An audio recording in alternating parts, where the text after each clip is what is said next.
Direct News TV. December 28, 2023. UN agency says 40% of Gaza's population at risk of famine.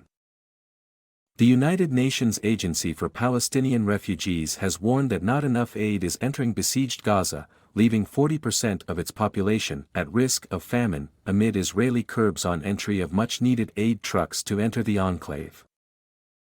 The UN Relief and Works Agency for Palestine Refugees, UNRWA, on Thursday renewed its warning that the besieged enclave is grappling with catastrophic hunger, as it reiterated calls for a humanitarian ceasefire, as non-stop Israeli bombs rain from the north to the southern part of the enclave.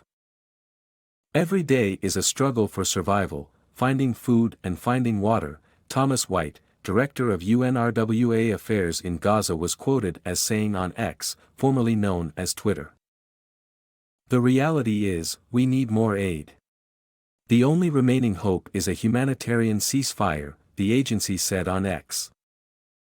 A total siege, imposed by Israel since the war began on October 7, and following years of crippling blockade, has deprived Palestinians in Gaza of food, water, fuel and medicine.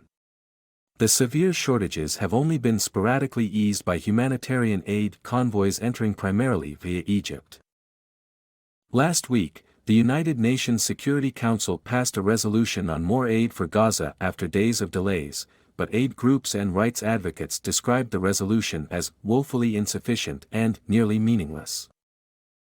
The latest stark warning by the UN agency on the humanitarian catastrophe unfolding in Gaza came as Israeli troops on Thursday continued to heavily bombard the territory, with the center of fierce combat with Hamas fighters steadily moving south, where hundreds of thousands of displaced Palestinians are sheltering.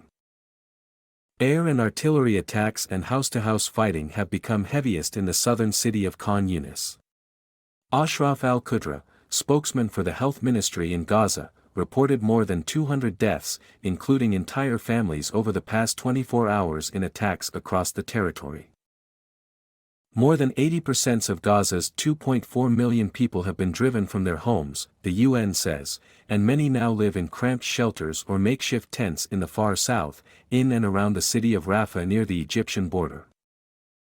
Urgent steps needed to alleviate acute hunger. Earlier, UN World Health Organization, WHO Chief Tedros Adhanom Ghebreyesus called for urgent steps to alleviate the grave peril facing Gaza's people, including terrible injuries, acute hunger and severe risk of disease. Last week, a UN-backed report warned that the entire 2.3 million population of Gaza is facing crisis levels of hunger, with 576,600 people at catastrophic, or starvation, levels. According to the report, published by 23 UN and non-governmental agencies, the proportion of households in Gaza affected by high levels of acute food insecurity is the largest ever recorded globally, eclipsing even the near famines in Afghanistan and Yemen of recent years. Israel's relentless aerial bombardment and ground invasion have killed at least 21,320 people, mostly women and children, according to Gaza's health ministry. Eylon Levy, the Israeli government spokesperson, has accused the UN of a failure to provide aid to civilians in Gaza. He claimed that Hamas hijacks aid and that the UNRWA covers up for it, and blamed the UN's logistics for the closure of the Israeli-controlled Kerem Abu Salem border crossing, called Kerem Shalom in Israel, this week. Israel has not provided any proof for its allegations against the UN agency. Earlier this week, Israel said it would not renew the visa of a UN staff member in the country and will also deny the visa request of another UN employee, as the global body has criticized Israel's targeting of civilians and hospitals during the Gaza war. An overwhelming majority of the more than 21,000 Palestinians killed are civilians. Israeli officials have brushed off international calls for a ceasefire, saying it would amount to a victory for Hamas.